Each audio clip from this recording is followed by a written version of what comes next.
everybody, and welcome to another episode of the TheCivShow podcast. This is going to be a little bit different. I am your host, Moisos.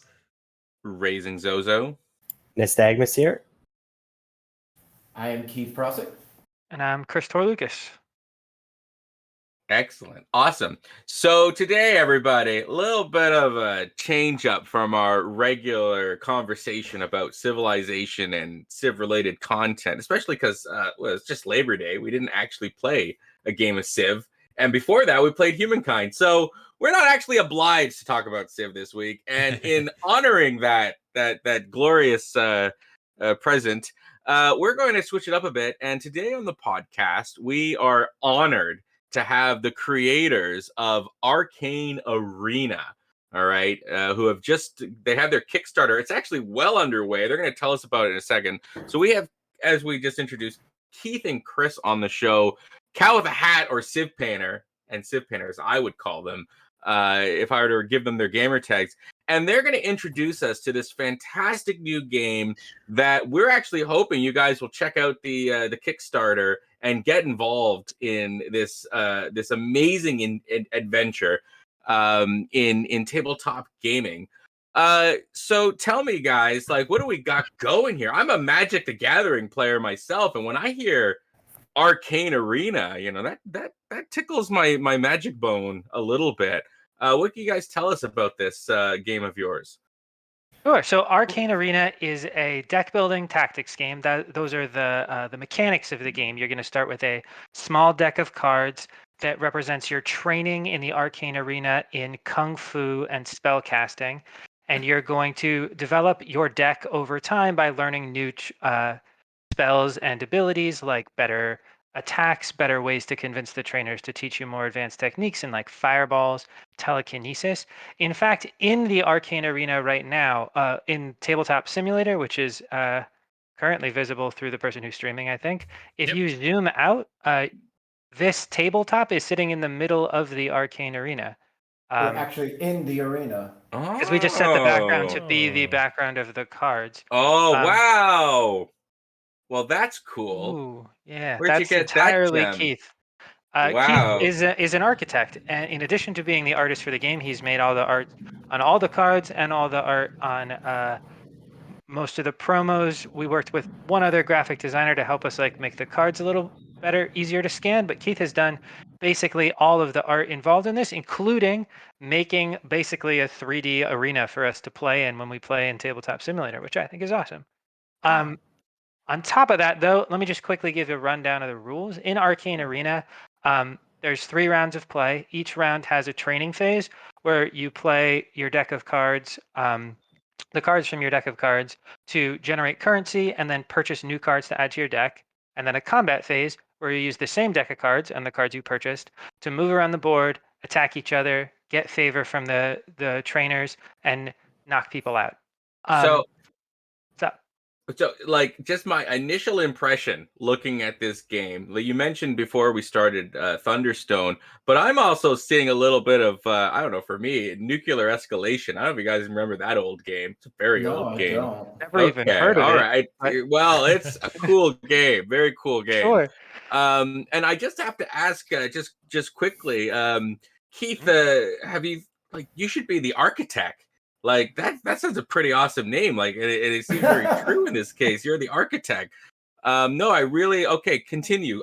Sorry for my interruption. Continue. No, it's fine. Interrupt away. We're here to hear your take on the game too. So we're always happy to hear people's interjections. We've played the game before. Yeah, so part of like taking the architect side of it, and part of like the artwork or the artistic side of the game is, you know, when Chris asked me to come on board and do the artwork for the game, my intention was to try to create a world where like you can come into that was completely separate from where we are. And so there was a combination of the architectural aspect and the artwork, but the architecture kind of helps sort of like all of the cards you'll sort of notice as we're playing, they all have different sort of looks to the arena. So it's like everything is tied together, and everything comes together in the arena. through the cards. Is like the aesthetic of the, and of course we're gonna try the game out and we'll see. Is the aesthetic of the arena, because it's an impressive setup you have there. Is that linked to the game itself, or is that just Absolutely? Yeah, okay, all right, now we're talking. So unlike Thunderstone, which was referenced earlier, where you kind of have like a nebulous conception of like a dungeon that you're going into, and that's where some cards are sitting on the table. In Arcane Arena, there's a 10 by 10 grid in front of us, and for half the game, the combat phase, we're going to have little character tokens. I'm just going to highlight mine, and those are going to represent us in the arena. We're going to move around that arena. We're going to attack each other in the arena. We're going to attack these little tokens in the corners, which are going to like prove through feats of strength that we are capable combatants, and that's going to impress the trainers. So I'm going to do the last part of the setup of the game now, because each game is going to play out a little bit differently. So if we go over to the corner of the board near Civ Painter's name, we call that a trainer pool. So there are 2 cards that are always available. That's focus cards and wound cards. Wound cards are bad, and they are the kind of card that other cards in the game will allow you to inflict upon your opponents. They're not usually there to be purchased yourself. They're just there as a stack to be used when a card calls for it to be put into someone's deck. Focus cards, however, are positive cards. Focus, I think, is a good card if you zoom in on it a little bit or hold Alt over it. Yeah, Alt is the zoom in button. I'm just going to talk through what makes up the card. So on Focus, in the center on the left, there's an Arabic numeral, like a number looking thing. That's the cost to add the card to your deck. That's how much currency you need to generate on your turn to be able to purchase the card in the training phase.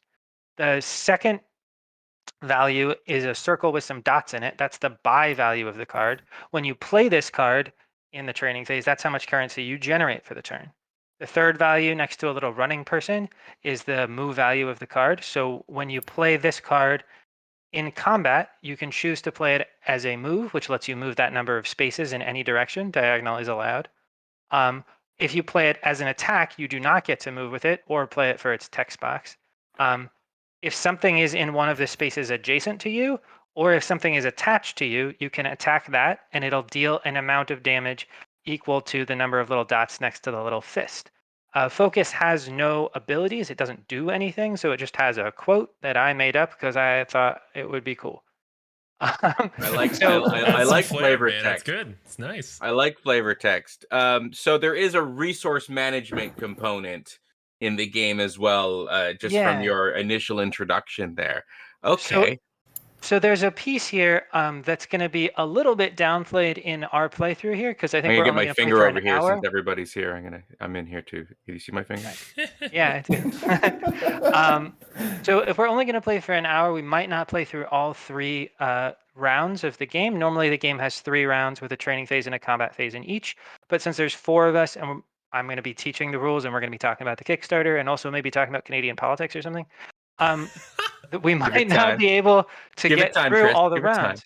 But the resource management element of the game, a big part of the game is the most powerful cards in combat don't give you any resources when they're in your deck. So I'm going to show 6 cards, which is the way the game starts. There will be 6 cards revealed, but there's a couple of rules to make sure there's some variance in these cards. And that's if there are 3 or more cards with the same trainer belt. That's the like color along the top and middle of the card, but it's also the symbol behind, like in the center at the top. That is unique for people who have trouble seeing color. It's the thing behind the diamond or the purple circle, and we'll explain that in a second.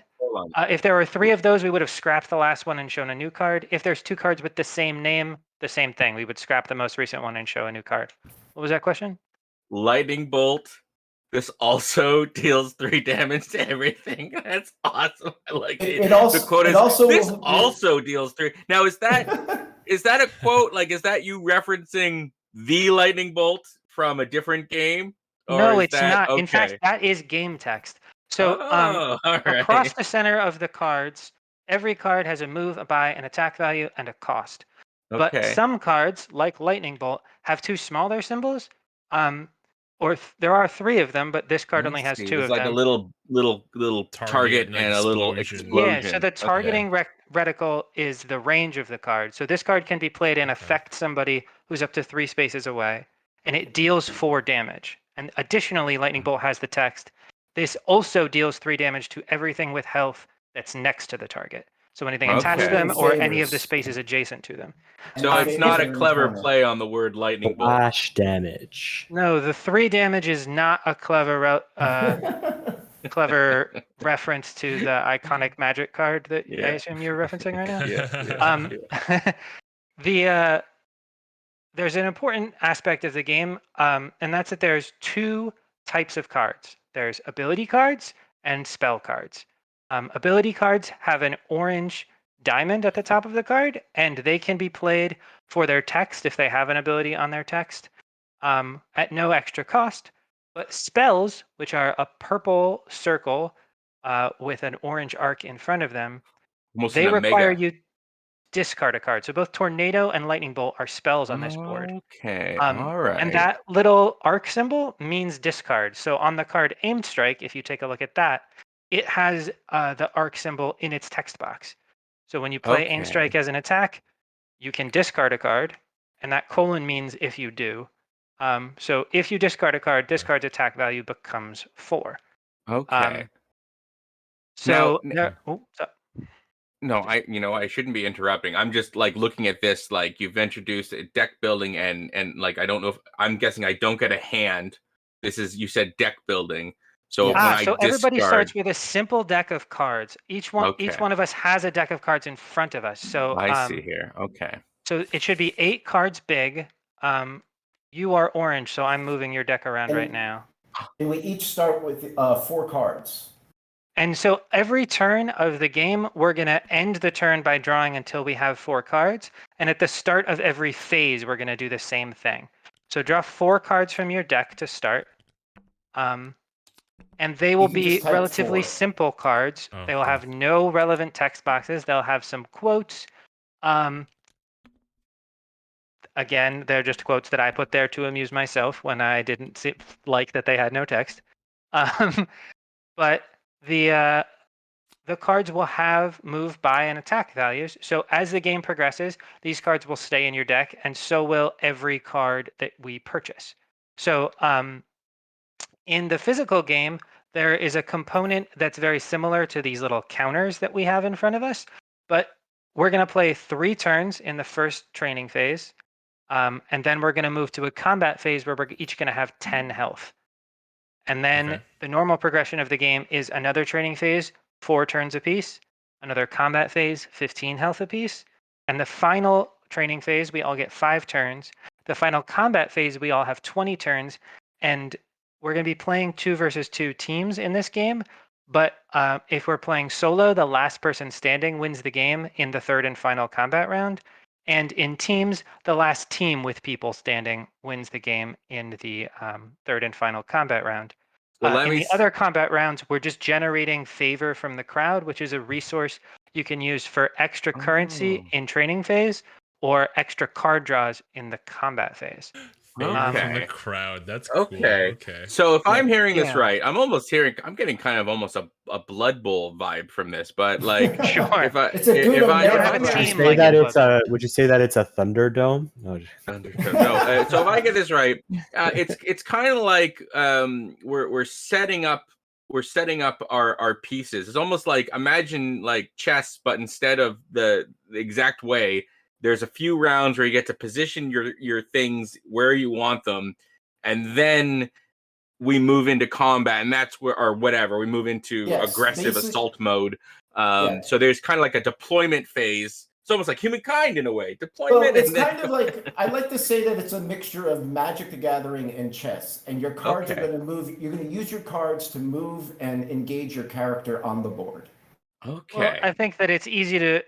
Yeah, it's like a mix between Magic and chess, except those games are the most successful versions of themselves, and we are currently kickstarting, so we're hoping we're as successful as those moving forward. And this board, if I take the meaning, this board represents the larger map that you just showed us, right? We're fighting. Is that the case? That this is a smaller representation of a larger map? This is the entire 10 by 10 Arcane Arena. This is the place where so flavorfully the story is the Grand Tournament of Champions, which is the third and final combat round, is going to happen in an in-game year from now. Each round of training takes a month. That's your turn to purchase cards in the training phase. So 3 turns in round 1, 4 turns in round 2, 5 turns in round 3. That's a total of 12 turns. So 12 months. You're training, and then you're going to compete.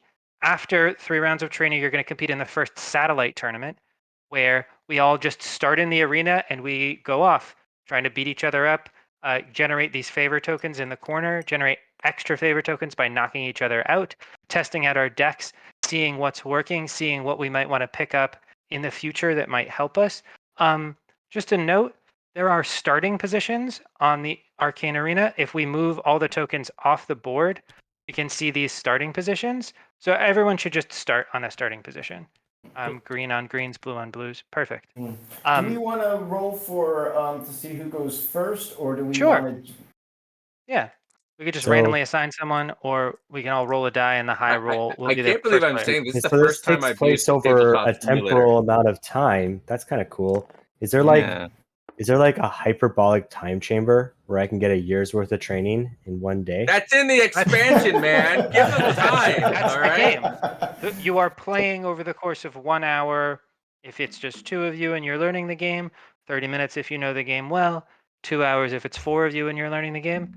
But you are getting a year's worth of training. You are going into the metaphorical hyperbolic time chamber so that you can compete in these tournaments. Now, I've decided Nystagmus, that is the analogy. Nystagmus, you'll get this reference. When I look at this battle map, I'm reminded of Footman Frenzy. I don't know if you remember Footman Frenzy, but it had a similar looking layout. Perhaps it's nothing at all linked to it. And Footman Frenzy was a Warcraft 3 like mod that was very popular. Yeah, a use map when settings I was map. young. I remember that. Yeah. So I'm sorry to interrupt. So, all right. So take us through this. So, I can't look at my cards, or is there a way that I can look at my cards? I can't look So at these you have cards yet? drawn your cards. They're in Yeah, front of I've you. drawn them. So they should be visible at the bottom of your screen partially. Oh, okay. And if you put your mouse over them, they should get bigger. If they're not visible down there, you can hit H and that will hide or unhide them, depending. That's a tabletop simulator Well, I can function. see my cards, but I can't see my cards. I can see if you run your mouse over them, the card. Hold Alt. Oh. Yeah. You can see the back of them. Yeah, I can see the back of the cards. I just can't see. I'm going to do something to your hand right now. Okay. Put your mouse over your deck of 8 cards here. Yeah. And hit the 4 button on your keyboard. 4. Okay. Oh. Did that resolve your problem entirely? I can see my cards. So, was there an option for me to play blind? Is that something I could have done? So what you did is you just that. dragged things to where you thought your hand would be. That's what I did. And Tabletop Simulator's functionality is take whatever it looked like where you dragged it from and move it. When you do the draw thing, you can hit a number and that draws them to your hand, and there's like special rules for a card that's in your hand. Now, do you have a special rule to play blind? Like the blind monk, he plays blind. He doesn't know, and he gets. We do not have a expansion, guys. Rule. Expansion. Sure. That will be the 3rd or 4th expansion where we just blindfold the player. Not the next one. 3rd or 4th, though. I think tabletop needs a boomer filter. Yeah. Okay. I can see them all. Like it. Yeah, boomer filter. Okay, so I rolled a 2. Who rolled better than a 2? Somebody must have. I rolled a 2. You can just right click and hit roll. You don't have to throw it. No, I refuse to do that. It's really satisfying to throw it across the map. Dice. I kind of agree with that. Yeah, I got a 5. So mine was the victor. It looks like oh wow. Don't tell Zozo you can flip the table. Oh, you can? Don't do it. Don't do it. Only flip the Keith table. can do it because you have it disabled for us. As well, you should. I'll do that at the end. Yeah, that's the announcement of the victor. All right, so on your first turn, as the first turn of the game starts, everyone should have 4 cards in their hand. You should probably play each card in your hand face up in front of the trainer pool, adding the total buy value of each card, which is the first circle with dots in it on the card. It's next to a little stylized purse. It's kind of hard to make out unless you know that that's what it is. But the buy card kind of gives you a hint that that's what it is. So if you play them face up, like drag the cards from your hand to like this area. Yep. Okay, yeah. So I guess I'll just, play buy card. Whoa. Why are two people doing this? Somebody had the highest roll. They should do it. That was me, right? I agree, but somebody else was doing it and I didn't want to call them out. I don't know who it was. It wasn't me. All right. So I it put was down your this- hand, this- Zozo. It was your hand. So you should play all 4 of your cards and add up the total value of them. Oh. So it So you doesn't have matter that people 2, can see 3, it? 4. No. We should be able to see it. Yeah. Okay, so I got So you have 6. 6 currency, Yeah. which means you can buy any number of cards with a total cost of 6 or less, which means you could buy any card on the table except Tornado, Okay. because it costs 7. Can I buy more than or one? you could buy both Forceful Strike and Focus, or both Okay. Aim Strike and Focus. You can only buy 1 card named Focus per turn, and we don't restock the pool until your turn finishes. So if Okay. you bought that Forceful Strike for 2, you wouldn't get to look at the next card too. You buy only from the board in front of you. And then this goes into my deck for me to draw possibly later. Yeah, so the deck Yes. building mechanic is similar to how it works in other games, which is that as you play your cards from your hand, they'll go to your discard pile, and cards that you would add to your deck will also go to your discard pile. And As you're eventually drawing you'll through your deck, when recreate you it. need to draw a card and there aren't any cards left in your deck, you'll shuffle up your discard and that'll become your deck. Okay, Okay, so that's- that's a lot like Thunderstone in that regard. That's a lot like Thunderstone and Dominion and Ascension and all the other How people do who are I, very like, smart. do I just take? Like, no, Yeah, so like, take? 1 focus. Yeah. Yeah, you can put it with the cards that you played. I'm pointing it physically, Okay. which is very silly. Yeah. So yeah, So you can put it with the 4 cards you played face up, and you still have 4 currency left. So you could buy Aim Strike or Yeah, I'm gonna Something else. buy Aim Strike. Yeah. cool. So all 6 of those cards, you want to group them together. You want to put them next to your deck, and since you can't afford to buy any other cards, your turn is done. Oh, wait. The second bolt. Group. No bueno. You can, so- if you highlight all the cards, you can There then we hit go. G. Yeah, you Okay, got it. and then Nice. I just got And it and then- I draw it. Then you drag them over next to your draw pile, and the last thing you do on your turn is draw until you have 4 cards. Since you played all your From your cards, draw as pile. you should Oh, have, you Okay. draw from your draw pile. So I just hit 4. Okay, cool. Yep, Okay. that'll work. Thank you.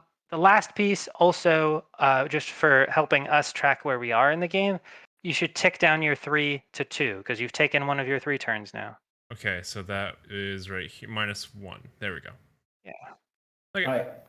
And then it's Okay, so my play turn. proceeds to the left, as it should in all board games, and definitely does in Told any you, board game. I make. Nystagmus. Told you. Well, I'm left-handed. I would agree with that assessment. And I believe I am next. Look at this. Yep, you Look at should his be. skill. He's got grabs his whole hand and places it down. He's not doing it one at a time. I've been playing this game for 2 years. I hope That's true. so. It's like, I just got involved. It seemed like a good idea. But, so All right, I've got so you have 4 to buy with. I have 4 currency. So the only ones I really have available to buy for me are the Focus and the Forceful Strike. These other ones are a little bit out of my range at the moment. So I'm going to take Forceful Strike, and I will go ahead and take Focus. And then that is the end of my turn. So it'll be my turn after his. You want to tick your little counter down, Keith? It is. And then I think it is Cowpats. So I'm going to buy the card Crippling Cut, which says when it deals damage, it attaches to the defender, and they take 1 damage for each space they move. And then it has the keyword short-lived, which means that it gets sacrificed at the start of my next turn. So the reason I'm saying it out loud, what it does is that strategically, there is now value for my teammate Moisauce to purchase any card that forces an opponent to move spaces, because while those cards are generally pretty good, they're much better if the person who's being forced to move takes extra damage when they are forced to move. Does that make sense? So I should take movement cards. that force people. You to should move. take cards that force other people to move. So Yeah. Tornado would be an example, but that card costs 7 and might be hard to buy. Okay. So Cal can put a card on either me or Zozo with Crippling Cut, and then when it's your turn, while that card is attached to that person, if you sort of shove them, or with a tornado, or with telekinesis, every space that you move them will cause 1 point of damage. Okay. Yeah, that makes sense. It's like a booming blade, Moy. Yeah, that's what I was comparing to. I think it's your turn. Like a booming blade. The D&D comparison is apt. Look at that. See that? Look at that skill, people. You see that skill? That was really good. how did you get so I'm good? very impressed. I know. I've already mastered. All right. So you've got 3 currency. Somehow, without understanding it, I've mastered it.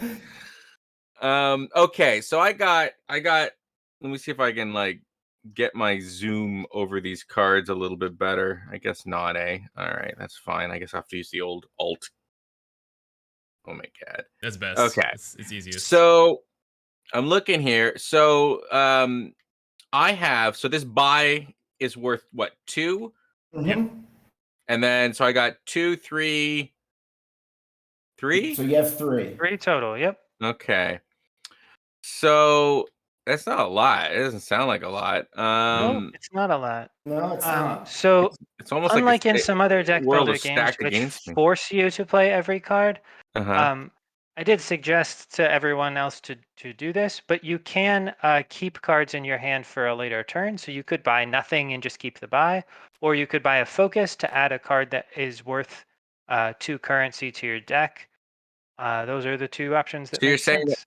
so that me showing off my amazing card skills was actually kind of detrimental in this Not case. really, because Well- it's hard for us to play around the fact that you will have a high Yeah. buy value hand. Right. Yeah. Okay. It's kind of bad to do it in the combat phase because you play your cards one at a time, and people might have ways to interact with some of your cards, like a card that blocks an attack or a card that counters a spell. Right. Okay. Mhm.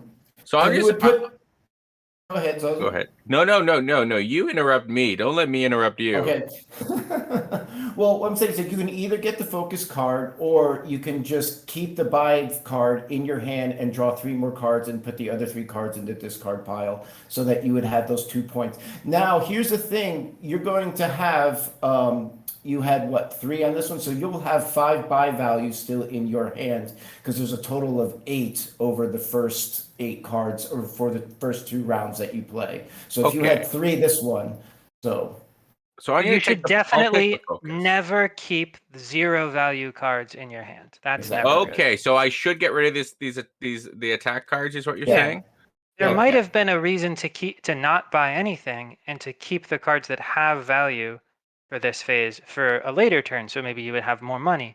But there's no value whatsoever in keeping a card that has 0 buy value. I'm all about creating value. So I'm gonna randomly move these cards around until I know what to do next. Okay, so there you go. I did bought my the thing. focus.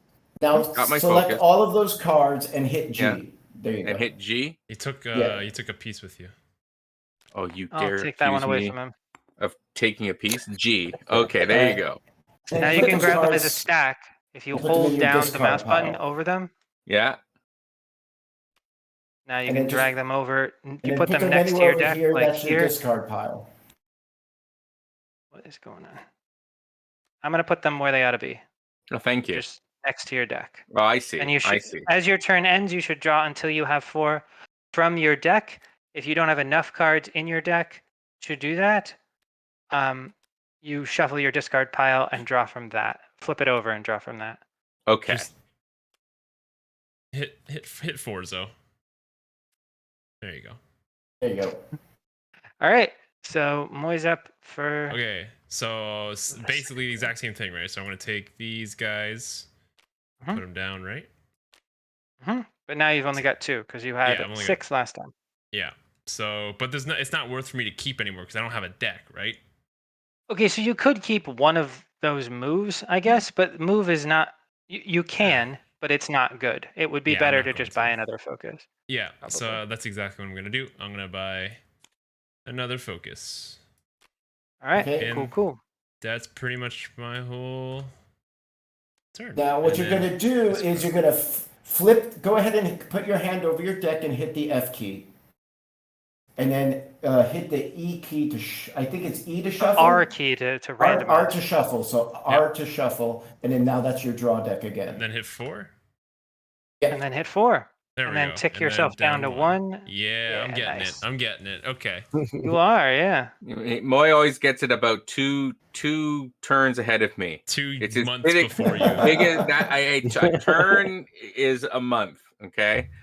Sure, yeah. Take your time. It's true. Whoop. All right, so I've got 4. And wow, they're just the cards are just way high this round. So I'm gonna go ahead and take another focus. I'm gonna take all of the focus. Cards smoking? Seriously. I do want to comment that the artwork is so unique. It's so cool. I like it. It's different. I am thrilled that I brought Keith onto the team and that he has created a visual world that I think communicates my vision for this like Dragon Ball Z, Street Fighter, Avatar: The Last Airbender style combat arena, while also clearly, if you've ever seen his like the artwork that he has made and has sold in the past, it's clearly also very much his style. I think he did an amazing job. And in fact, if you go to the Kickstarter page, which I'm just going to post in chat, unless your mods shut it up. We have just exclamation mark board game. Mods. That makes sense. Sharkster hasn't taken the job yet. Hey, we have mods. Hoping. Who are the mods? Sure. I do want to kind of just point out that a lot of this artwork was done while I was watching the Civ show from the beginning. That's awesome. Nice. So there might be inspirations in there. Like I noticed that this run, this move, is this running person. Yeah, I get that from like when like you play Moy at most games, he's ready to run away, and that probably inspired you, for this person to run and then go to sleep. yeah, and then go to sleep. Card that is also visible, I believe, is the reference being made there. All right, so Keith, you just took your second turn. Yep. So I'm going to go ahead and hit my clicker down to 1. All right, so I have 1, 2, 3, and with 3, I'm going to play like the rest of the squad and buy a focus. Then, just like happened with Moy, I'm going to need to draw cards, but I don't have a deck, so I'll shuffle up my discard pile and then draw from that. All right, looks like you got 5 there, Zozo. You can get Lightning Bolt or Trip or Stasis Field. Where are your cards? I have them right here. I was about to put them down, and then you said I have 5. No. You put them down, and it'll be clear what I meant when you add up. Oh, well, 5 can mean a lot of things, Chris. Okay. It can mean 4. Fair. It can mean 3. It can mean 3. Sure. Okay, so I got buy. I got move. So that sounds like 5 to me. So I see focus. I can't afford sleep. Stasis field. Attached to target. Target is invincible. And a sleep sustain. I'm sure that means something. Runner's high. There are rules reminder cards next to the trainer pool, and you could try and figure out what those words mean, but because we're on kind of a tight schedule, I'm just going to quickly explain it. Invincible means you don't take damage. Asleep means you can't cast spells, you can't move, my mind up. Can't attack anything else. I've made a lightning bolt. I want lightning bolt. That's a good one. That is a really good one. I want as many lightning bolts as I can get. I want to do a quick shout out here. If you look at the Stasis Field card, there are some Easter eggs in the deck, and if you notice the Stasis Field, that is Luke in the back to chamber. Well, that's his posture in the back to chamber. It's not Luke. Empire Strikes Back. LucasArts do not sue us, or Disney. It's on the internet. They know. They've already. Their lawyers are queuing up. You know what? If we have enough money that Disney wants to come try and get some of it from us, I think that's probably a good sign. You made it when Disney's coming after you. I would be very honored if Disney came after me. Okay, so so what do I do to put these back in my deck now? So make a box like you would in Windows. Yeah. Okay. That selects all of those cards, and then hit the G button. Hit the G button. That's all I wanted to know, Moy. Okay, there's no need to get snarky. Okay, here we go. And then I just put that. So now with that my they're all discard. grouped together, put them on top of the other stack. Nice. Hey, Moy sauce. Hello. I can. Then I if can you put touch your my own mouse cards. over the cards, put the mouse over your deck and hit F. I got 10 now. Yeah. Yeah, that makes sense. You had 8 to start. You bought 1 on each of your turns. Hit the F key. 8 plus 2 is 10. Sorry, what key do you want me to hit? Still F. F. Look at that. Give me an Flip. F in chat F too for all our brain cells. Love it. And then if you put your mouse over it, you can hit R to shuffle it. I will. Teaching Zoe is the name of the show. And now that it's randomized and your turn just finished, you should draw until you have 4 cards in your hand. Okay, I will. Since your hand was empty, you should just draw 4 cards. I'm going to do it one at a time. I'm going to go 1, 2, 3. Can you see your cards? 4. No, that is not that. I want to play them blind. I don't know why. Is there something against the blind monk? Is that what you guys are saying, that I shouldn't be a blind monk? There's a lot of ways to be a monk. And the force is with you. And okay, look some at of that. them are blind, wait. and most of them are not. Okay, so we are not playing with the blind monk fantasy here. The blind ones are walking on the walls. Yeah. Okay. And then I'm gonna hit 4. There you go. Nice. That's what I'm doing. Okay. I know simple words. And there you go. All right. I got 4 monies on my hand here. I can only really buy break free. Or you could buy focus, and the reason you would want focus over break free is that it has a higher buy value, and this is the first training phase. That's However, true. Third round is the only one that matters, right? So. Yeah. So that is true in the base rules, but when we are teaching people and only have an hour to do it, I'm not sure we will actually play all 3 rounds.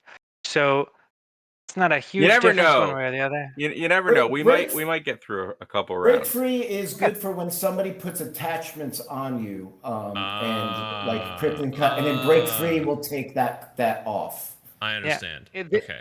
Unlike most of the other abilities that are on the table right now, break free has a separate mode, which is its text box. Sometimes cards will say when played as an attack or when played as a move, like runner's high, or when it deals damage. So that is also when you play it as an attack, like trip. But break free, you can play as a move, as an attack, or for its text box, because it doesn't say when played another way. All right. Well, I'll take the focus. And I guess shouldn't I keep then one of these, because then I'm not spending it and it's two currency? Well, so this is the third and final turn of the first training phase. It doesn't matter. Okay. So, Moy, you're running the stream right now, is that right? Yep. I would suggest that you in the center bar at the top, there's a bunch of things you can click. One of them says 15 degrees. Yep. The one on the far right says 15 degrees. If you make it 90 degrees, that's a useful number instead of the crappy 15 degrees, which is a useless number. And now things will just all twist the way up to at the top of the screen and into the right. Yeah, you did it. I got it. So how do I rotate like that? E and Q. Okay. Obviously, E and Q. I guess I will take these. I will take these. Obviously, I don't know. Nothing's obvious in tabletop. I just got to rag on Moy whenever I can. Sure. So between every round, between every phase and between every round, we're going to shuffle our decks together. So all the cards you just bought will be available to you on the first turn of combat as well. Oh, okay. So I should not draw 4 cards, and I don't need to. You don't need to. That's correct. Okay. Yeah, you should draw them from your entire pool of cards, which means the one you just bought is a card that you might have when other people are deciding how to play around you. Cool. Looks like you got 6 there, Keith. Yep, I do have 6. I'm debating between runner's high and trip. While he debates between that, the way we're playing right now is a 2-on-2 mode. So blue and green are on the same team, red and yellow are on the same team. Everyone's going to have 10 health. In the combat phase, if you deal 2 damage to one of these tokens, and 1 damage will be shown by moving it towards the center a little. If you deal it 2 damage, you get to collect it. If you knock out another player, you get to collect 2 tokens that look just like them from the stash in the the corner of the board near Moy's avatar. If you are the person who causes the end of the round, which is to say, if you knock out the last player on the other team, you collect 1 additional favor token, and you go first in both the training phase and the combat phase of the next round.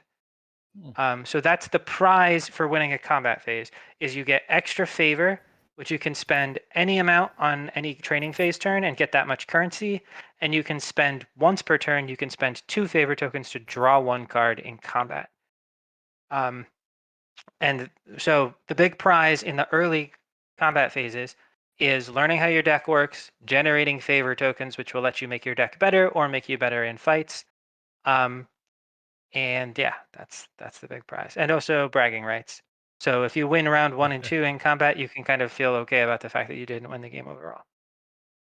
Must have happened to you a lot, huh? Speaking from experience? I have lost many games of Arcane Arena. I have 3 money. I'm going to buy this Forceful Strike. And then the best type of victories are moral victories. Yeah, you would know about that, wouldn't you? Yep. That is the way of Civ. So, yeah. Okay. That is not a high buy value. So, and we're still learning. For the expansion, though. No, let's not talk about the expansion. Because there's a live Kickstarter for this version of the game. Is it called trash? You don't want to call it like the void or something. I want to call it the trash pile. Okay, okay. All right. I just think it'd be neat if there was a way somehow to and you just explain the advantages of winning. Well, what if going last meant you get to take something from the trash pile? That might be so cool. They're having mechanics that use the trash pile. So there is one trash pile mechanic, which is just like in your deck as you build it up over time. If your deck runs out, you shuffle up your discard pile and draw from that. If we ran through all of the cards in the stack here, we would shuffle up the trash pile and draw from that. I'm not sure if that can actually happen in one playthrough, but we have not gotten that'll be the rule. Hey, I don't want to reroute your game. I'll I'll give you guys tons of suggestions later. Sure. Okay, so I have 3 here. Is that all I'm seeing? This lightning bolt's not worth anything special, right? No, it's probably the most powerful card anyone has purchased. Oh, no doubt, but it's not worth combat. anything right now. But because it's so powerful in combat, it's mitigated by being weak in the training. Oh, I see. For the economic side of it. Okay, very cool. Okay, so I see that I have 3 points with which to put forward. I see break free is 4, so I have 2 options. I can do focus. You have a sneaky third option too. And then there's a sneak. I want the sneaky third option. What's the sneaky third option? Don't buy anything. Oh, because that will allow you to cycle through your cards faster in the combat phase. The fewer cards you purchase, the more likely you are to draw, or the quicker you will draw your lightning bolt during combat. Chris, that was the move I was going with, but you're the creator of the game. I wanted people to see you in action. I'm gonna opt to not buy anything, and I'm just gonna throw these cards over here. Yeah, I know. It's a total surprise. So we've all taken 3 turns now. Let's all set our counters to 10. Because that's our starting health total for round 1, showing that we have trained a little bit, but we're not as strong and resilient as we will be. So in round 2, we will have 15 if we get there, and in round 3, we would have 20 if we got there. Does your power level ever get above 9,000? It's over 9,000! No, we're more like the rando with the shotgun that shows up to fight Piccolo. And Vegeta does the little scanner thing on him, and he goes, "This is power level 8." That's about where we are. We're not that powerful. Good response. Yeah, I figure. Raditz. You had 1 W in this whole series. Raditz, that's his name. That was taking down the farmer with the shotgun. All right, so the person who goes first in the first training phase also goes first in the first combat phase. In Arcane Arena, the person who goes first for the whole round, not just that phase. So, Moy, you're up first. What do I draw? 4 again? 4 cards. you draw 4 cards. Unlike in the training phase where it's not that helpful to keep a card, it's more helpful to keep your most powerful attacks sometimes for a later turn. So it's very important that you don't draw 4 at the end of your turn. You draw until you have 4. Okay. So if you keep 1, you just draw 3, and if you keep 3, you only draw 1, like that. So how am I limited to how many cards I can play during the combat phase? You are limited to the number of cards in your hand. You Okay. cannot play any more cards, but if they draw you cards, you could conceivably play more. You probably, the first thing you will want to do is play one of the cards in your hand as a move to move either towards a favor token or towards one of your opponents to attack the token and pick it up, or to attack the opponent and bring them closer to being knocked out. Okay, so I just need to do 2 damage to one of these tokens, correct? So to pick it up, yeah. Okay, So you're playing, I'm just gonna do it then. I'm just gonna play move. So I'm gonna move 1, 2, 3 over to the token. Sure. Now you're next to that token and can attack it. Yep, and then I'm going to focus on. That deals 2 damage, so you get to pick it up. Woo! And just put it in front of me. Nice. Yep. I'm winning, so you have 2 cards left. You can move towards someone, or you can move further away from everyone by hiding in the corner. Move to the center of the board, so maybe I can meet up with you and we can do things together. Or you can just keep your 2 cards and have them for next round. I'm gonna play my buy card and we'll move 2 towards the middle, and that will be my turn. Okay. So I draw 3. So now that your turn is finished, you'll draw 3. You'll group all the cards you played. They will become your discard pile, and now it's Keith's turn. Cool. All right, so Very cool. I'm gonna go ahead and move 3. Mm-hmm. I'm gonna attack this one, and I am going to. I'll go ahead and move here. No, I'm gonna stay. I'm just gonna move there. All right, cool. Pass turn. Chris, you're up. All right. I'm thinking about the things I want to do.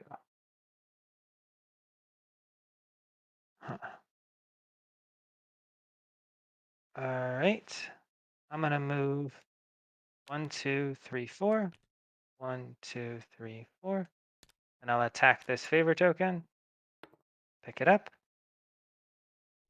And then I'm going to move with a move card. 1, 2, 3. Oh, so mean. So, like, basically, you're telling me you want to fight. That's what I'm hearing, right? Yeah, this is a tactical combat game. So the fact that you can move diagonally means that a lot of the time you can kind of evade other players. But the thing that limits their movement the most is to be directly next to them, because they can't move through the same space that you're in. So it's your turn. You can beat me up to your heart's content, since I started my turn right next to you. Be careful with the light. Be careful with the lightning bolt, though. I'm hoping to get a lightning bolt. I want to just blow him up. Okay, so Well, to so draw you should my already have 4 cards in your hand. Sorry? You should already have 4 cards in your hand. I haven't drawn yet. I missed that cue. Put all your cards together. Between every phase, between the first training phase and the first combat phase, between this phase and the next training phase, you will do the shuffle your discard hand and deck together and draw until you have 4. Okay, so these guys should all be together, Mm-hmm. and they need to be randomized. Yep. Okay, and then to draw them, I'm just hitting 4. Yep. But be careful with the lightning bolt, because you will electrocute yourself if you go after. I know how a lightning bolt works. Okay. How it works in Magic. You can be very targeted with lightning bolts in Magic. Okay. And in D&D, actually, you can kind of angle them away from yourself. So but in this game, it's the same as the Kamehameha, man. You can blow up the planet. Don't do it. Yeah. Careful with your spirit bombs. Sorry, okay, there's gonna be a lot of Dragon Ball Z references. This just reminds me of like it looks like Cell's match ring that he made. That's what it reminds me of. Yeah, so if you watch regular Dragon Ball, not Dragon Ball Z, there are some tournaments that the main characters like Krillin and Goku fight in, and that was a big influence in how I was trying to think of this. Also, in an episode of the Boondocks, there's something called the Kumite. Oh yeah, whatever. And that's also a reference. The idea, Okay. or like Yu Yu Hakusho has something like it too. These like tournament arena, you can't leave the We confines all of the know square. who the real champion of the World Championship was in Dragon Ball, though. It was Mr. Satan. That he was. Sure. Yeah. I don't know American anything about the perspective, references honestly. you're making. Okay, so Oh my god, man. Zozo, I would be very careful. You're sort of kind of pinned against the wall, and Moy does go next. So he okay, can so if either- I wanted to say I had an attack move or like a focus move or a move, okay, what do I want to do right now? You would try to get some damage. I would do some damage to Cow, and then maybe kind of move over to the opposite side of the board from where Moy is, and don't be trapped next to him. Okay, so what does Like- focus do exactly? So It should every have- card in the game can be played as a move, a buy, or as an attack. In training phase, you play cards as buys and generate currency, but you can't do that in combat. You can play any card, move, buy, attack, or focus included, as either a move or an attack. If you play it as an attack, you deal damage to something in a space that's adjacent to you. If you play it as a move, you get to move up to the number of spaces in the number of dots in the move value of the card. So say I in any open with direction. an attack. Okay, I got this card. So how would called you play it? As an attack on me or as a move to move away? So if I attacked you first and then moved away, is that something I could do? Yes. You can play your cards in any order for Okay. any of the That's legal two ways. different cards, though. They have to use 2 cards to do that. Yeah, Right, so if you I'm well play the aware attack of that, card- Moy. Okay, so I have this card called attack, and I have this other card called move. Okay. Okay. Now, I I would want to give- I know would do- though. I'd you like wanna to know. So I play my cards one at a time and see how they Yes. resolve? Yes. Yeah, so there are cards in the game that none of them have come up yet, but they have a little yellow bar in the center and they say the word trigger, and they can be played when it's not your turn, and some of those cards will like Oh, like an block your instant. attack or Okay. something. Okay.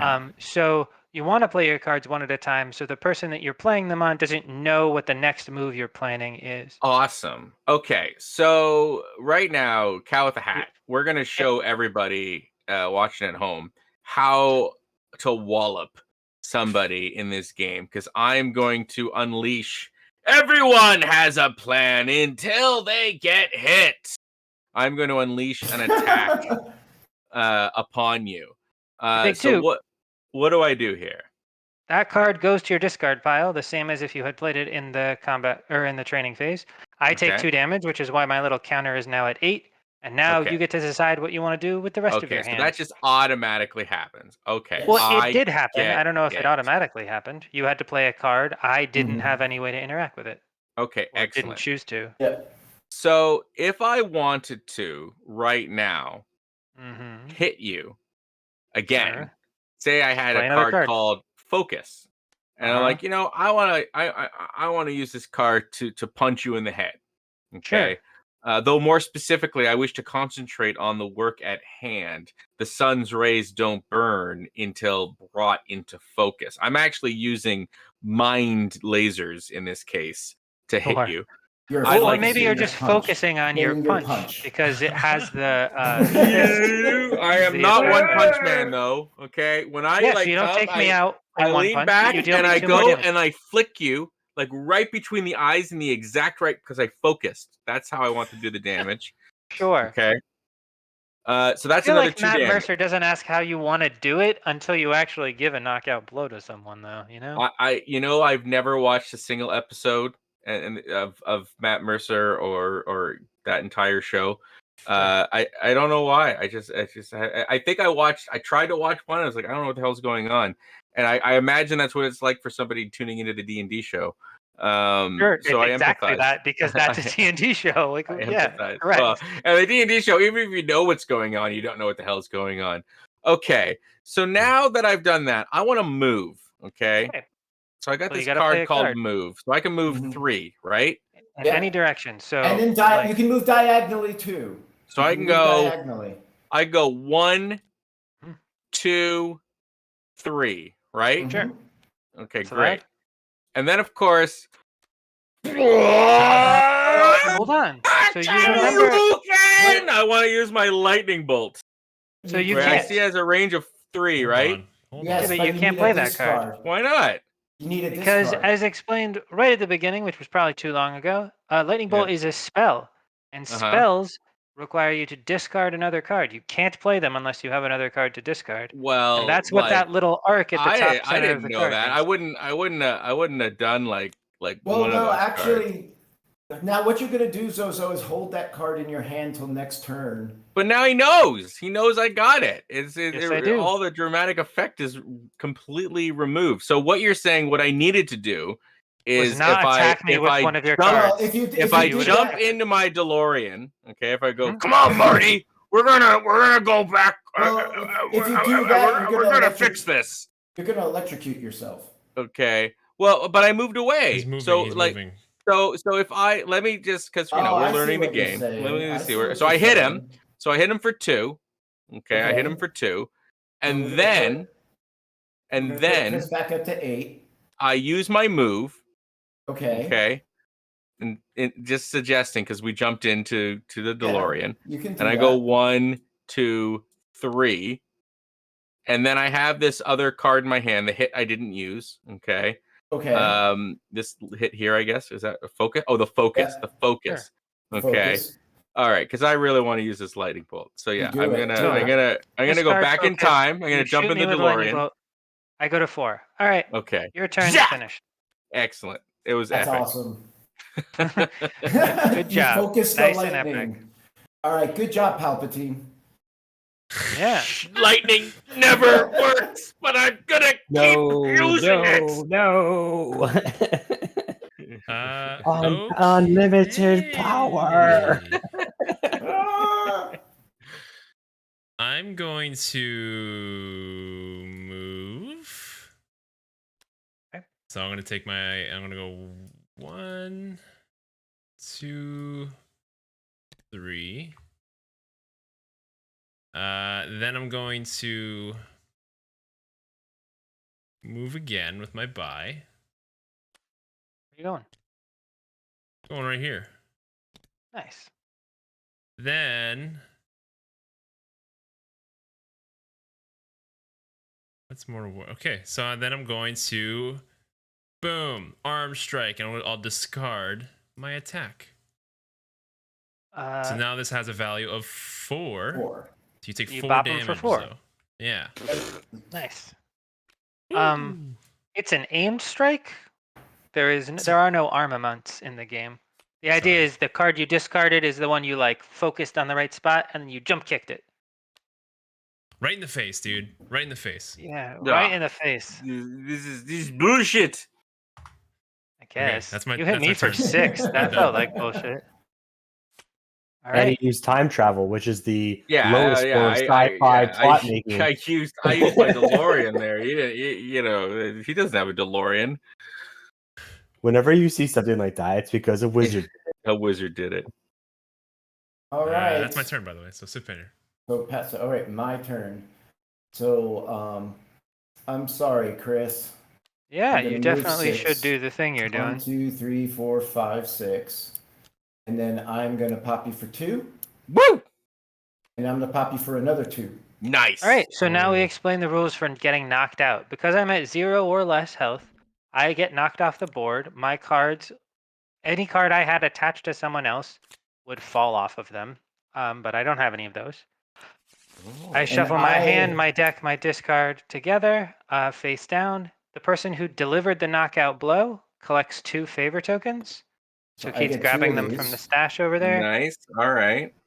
And then, for some reason, Keith's turn is over, which is makes sense. Yep, because I used all 4 of my cards. So it would be my turn, but I'm not on the board, and it's the combat phase, so play proceeds to my left through me until... Oh, really? Isn't that interesting? Isn't that very, very interesting? So I can clobber at this guy that came out of nowhere. Thinks he has something. Okay. So what I'm gonna do is, first of all, I'm gonna initiate clobber exercise 1. All right.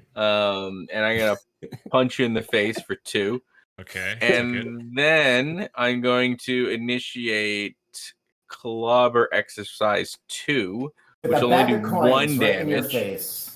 All right, Okay. 1 damage. Yep. And then, like the brave hero that I am, I will initiate a move to swiftly make a strategic withdrawal. So that's for 3, right?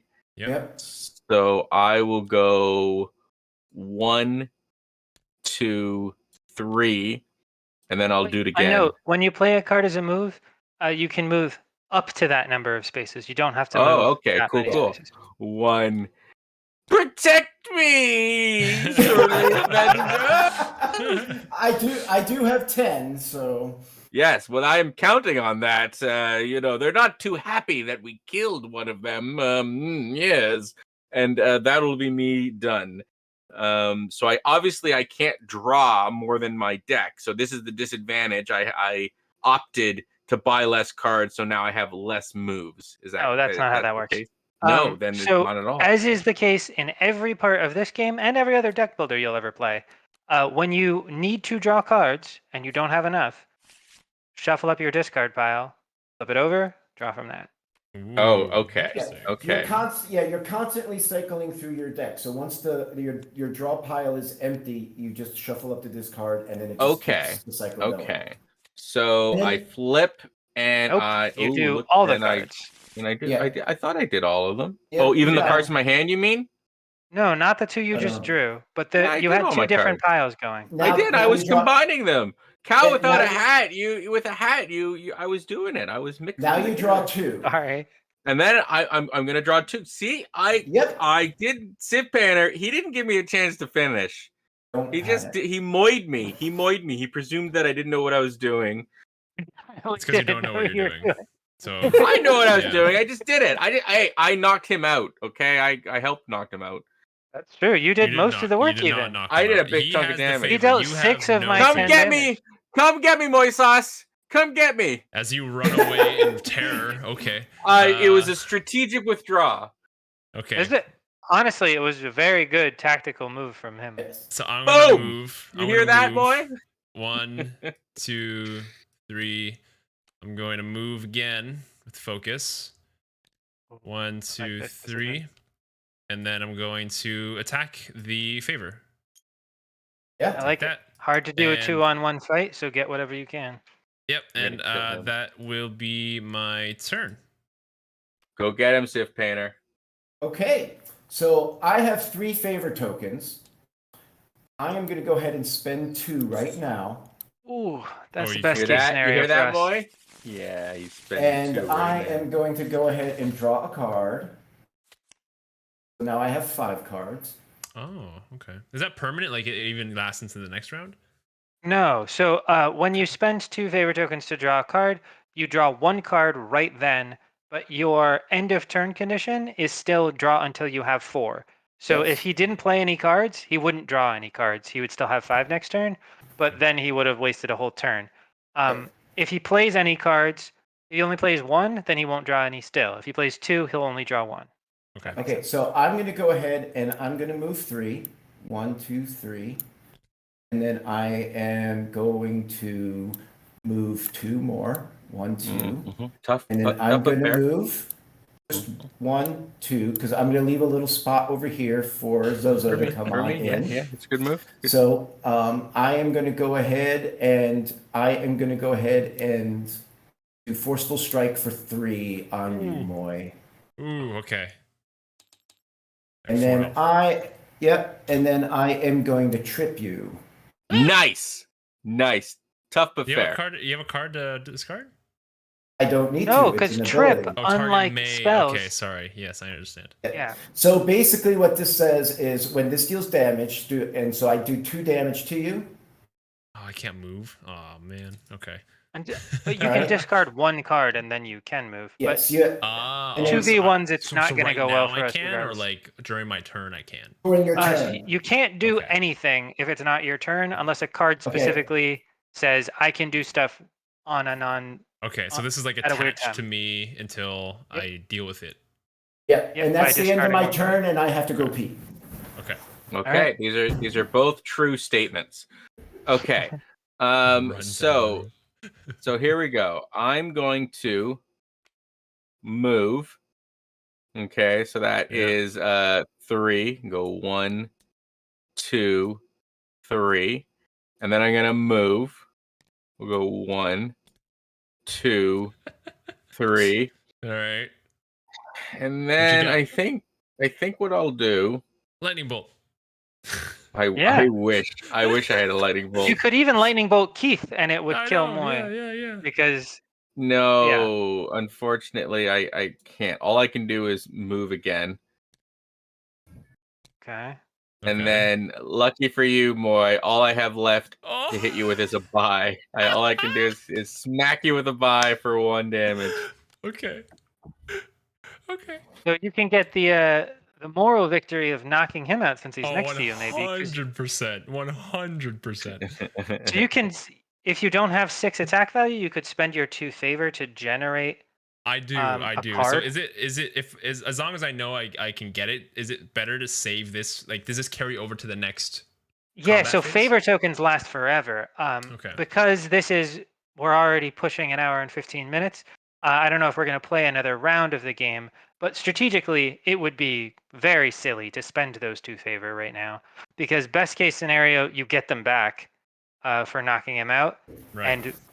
But if you don't spend them and you knock him out, then you get even more. You get to have 4 favor moving into the second round. Right. Okay. So yeah, I'm gonna do focus on Zoe. That's 2 damage. I'm gonna attack Zoe again. That's 2 damage, so 4 damage total. Then I'm gonna attack him again for 5 total damage, and then attack him again for 6 total damage. Boo, boo, boo, boo, boo, boo, boo, boo. Nice. So you collect 2 favor tokens, and Yeah. then How do I how come I can't like grab it?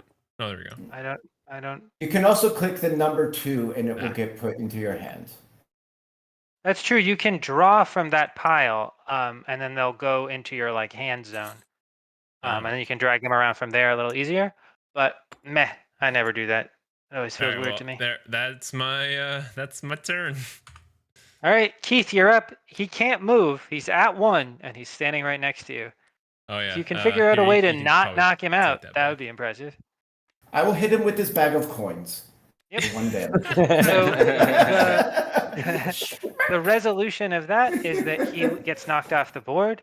Keith collects 2 favor tokens for the knockout blow on a player. Mhm. But additionally, because he made the play that caused his last opponent to be knocked out the board, he gets 1 additional favor token, and he would go first in round 2. So that's Arcane Arena. Did you have a good time? Yeah, that was cool, man. Like, fun. I had such a good time that like just now I was rudely like texting one of my board game seller friends about how I just had this great time playing Arcane Arena, and I'm gonna make sure he watches it. Yeah, you know, like the learning curve was very reasonable. It's akin to enough games that like you can get it pretty quickly. But like I can already see like there's clearly enough layers of strategy to make it very, very interesting. But it's simple, which I really like. Absolutely. But like technically speaking, Magic the Gathering is actually quite simple. The reason that it's so fantastic is that simplicity, when you stack it on top of simplicity, that's when you get the complexity that is fun. And this game has a basic simplicity that I can envision layers of complexity being added to it to make it more interesting. I like the strategic and tactical objectives that you have. I like that there is a deployment phase basically where you're sort of figuring stuff out, and then the favors, like obviously we didn't totally figure out everything the favors did, but we saw that they can affect gameplay. It makes it that like, yeah, you don't just run and kill somebody, you want to get some favor first. However, you could also just run and kill somebody, and that might work for you. There's a double-edged thing there. I kind of like purposely did. We'll pretend that I didn't know what I was doing. But so if you just run at someone after collecting favor, you put yourself in this hapless position of they have like full reign to do their best attacks on you, but then move away from you, so that you can't retaliate without spending a card. Or they can go all in on it and stay next to you, but because they knocked you really low, you don't want to stay near them. And so in like the one-on-one version of the game, there's implications, but in the two-on-one version of the game, or the 2-on-2 or 4-player free-for-all or whatever, there's extra levels to how low is fine for me to stand next to this person if I knock them down low enough that they'll probably be knocked out before they ever get to retaliate, which is like an interesting decision point during the game. I'm going to quickly go grab the physical prototype while Keith talks about the game and the Kickstarter. All right. And then just kind of adding on what you were saying, Zozo, is, basically this game is simple enough that you can just walk somebody through the first round, like one round of it, and they get the gist of the game. But we've been playing the game for like 2 years now, and we're still finding new ways of how the cards work with each other. And, over the course of where we've been playing, somebody will come up with a way where they'll find some exploit in the game, but then everybody will quickly find a way or a strategy to use the cards to counter that. So that's been one of the really the cool things about the game. But we are halfway through our Kickstarter at this point, and I think we're at 62% coming into today. Oh, we're at nearly 64 at the end of this 1 hour stream. I don't know if that was you guys, but I hope it was, and that would be awesome if you found some people to. I won't look at the backer thing to try and name these people, but thanks for having us on the show. I'm gonna do a real quick. I don't know how much. Imagine opening this, people. Christmas morning. Okay, the dads and the moms out there. Okay, wouldn't that be a nice box to open? Look at that. It travels the components really well. in the box it's really small. are the same as the ones we were just playing with. We have our little rule book for explaining the rules instead of me just telling them to you. Honestly, it always impresses me how pretty Keith made the rule book every time I pick it up. There's the 170 game cards in a little bag. 170. Okay. There's the 35 favor tokens instead of the infinite digital favor tokens of the digital game. There's 4 character tokens. There is the arena itself, which is the board, which unfolds in 4 pieces so that it can fit in our very small, very reasonable box. And this game costs, right now, if you pledge $30 to our Kickstarter, you'll get a copy of the game shipped to you. By September of next year is when we're saying we're going to get them to people. We were reasonably confident we could get them out to people a little bit quicker than that, but then, the world ended last year, and now we want to give ourselves a little extra time to be able to figure out shipping issues. But yeah, in addition, if you have watched this and you've enjoyed the artistic element of it, Keith created all of this art, but he has offered to do one more step towards art creation, which is that if you'd like to buy a 16 by 16 canvas print of your favorite card art, you can pledge $400 on the Kickstarter. You'll get a copy of the game, and you'll also get that that canvas print, which he will print out himself and then paint over. You should talk about what you would do. Yeah, what am I talking about? Yeah, so taking all the limelight from me. Sorry. Oh, it's fine. It's fine.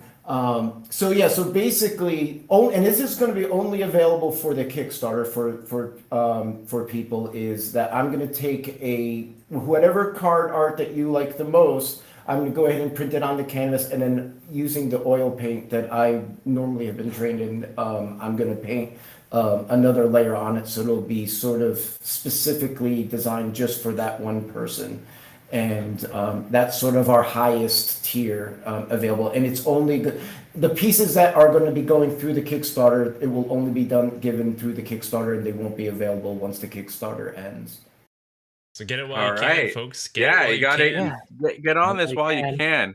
It was a lot of fun, and just as a game player of card games like this, I can totally see the expandability, the fun that you can have with it, whether it be adding new cards to the game, it could be adding new maps to the game, or it could even be, heck, you know, you got your favors.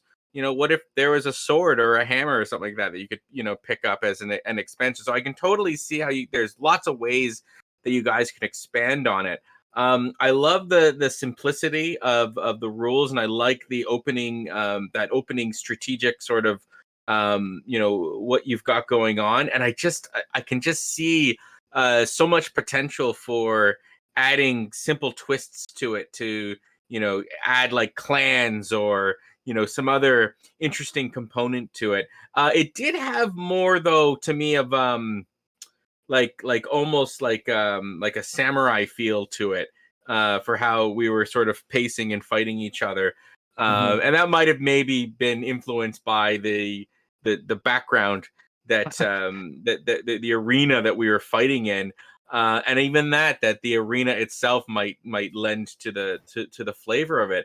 So yeah, guys, like as an experienced, you know, old gamer, I think you hit a lot of the critical components on the head. The learning curve, you know, I got it relatively quickly, and then I could also see the strategy involved and the layers of complexity.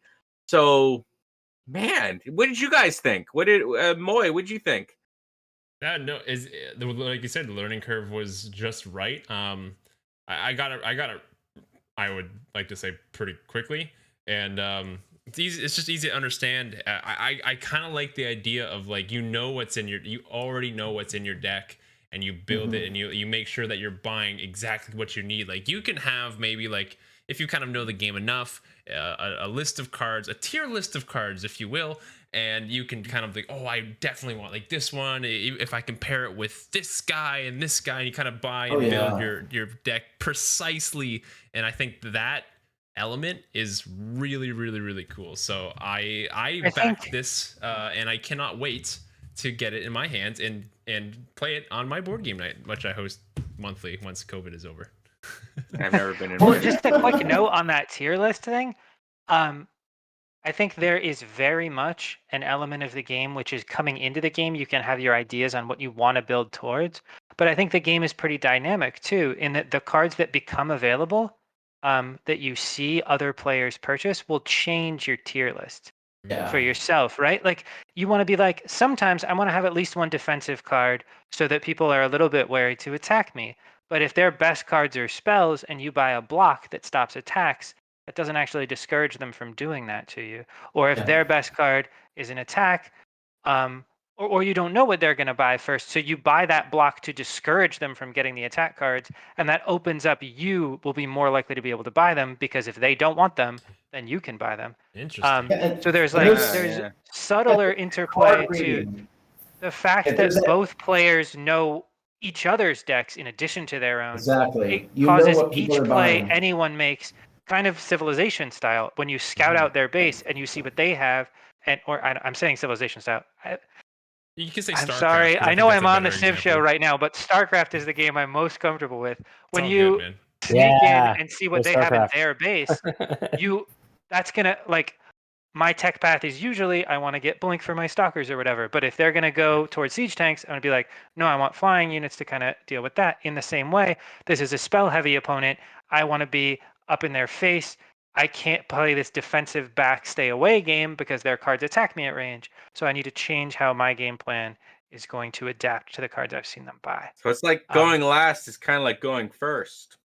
Yeah, so going first in the training phase has the advantage of you get to see the 6 cards in front of you first. So you have the most options. You can deny cards from other players. But just kind of like in chess, when you make the first move, you have opened yourself up to show your game plan to your opponent first. So they don't have as many options as you because you took one option away from them, but they get to adapt what they're doing to what you already have done. So very cool. Yeah. I'm the best game designer. All right. The best game designer. You're seeing it right now. I have something to say about that. Go for it.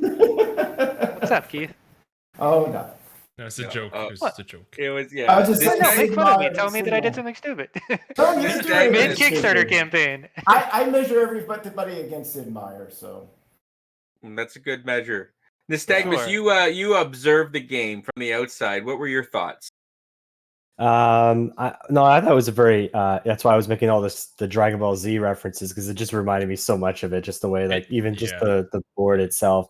So that kind of like triggered a lot of nostalgia for me. So wanting to get in there and basically, like, I would honestly, if I ever got get this game in there, I'd make like a little Goku character and just like make him walk around.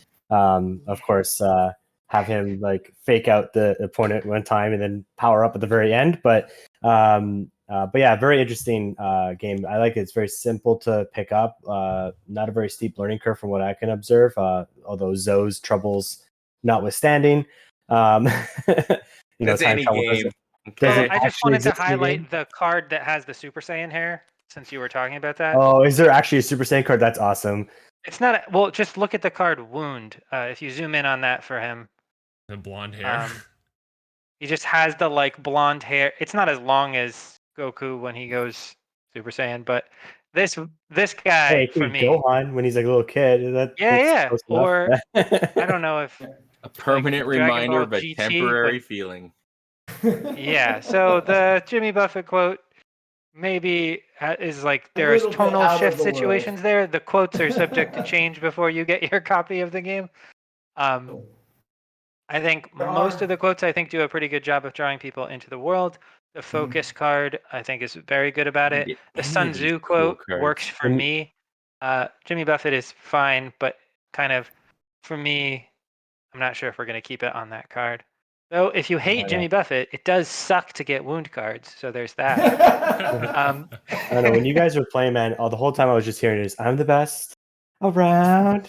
No one's No one's ever gonna- Have you watched that new show? The Netflix version of the show, or whatever streaming service has it's called Cobra Kai. Like you follow the Oh, with the antagonist of the cry. first Oh, show yeah. as an adult, Yeah. or the first movie.